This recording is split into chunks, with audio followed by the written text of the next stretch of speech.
kutokana na ujenzi wa hospitali na vituo vya afya, kuongeza watumishi na huduma.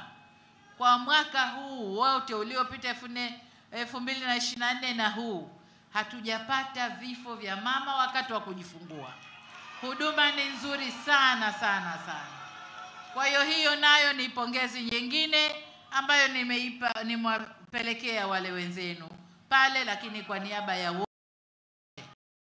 Na ndio maana tunasema tunaongeza huduma kwenye vituo vya afya, tunaongeza majengo kwenye vituo vya afya ili huduma matibabu iende karibu zaidi.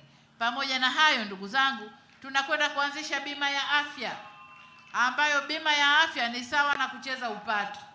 Tutachangiana, kila mtu atakuwa na bima yake ya afya. Anayeumwa anaenda kutibiwa kihakika, kwa sababu uwezo wa kumtibu upo kutokana na bima ya afya. Kwa hiyo ndiyo mipango yetu kwa upande huo.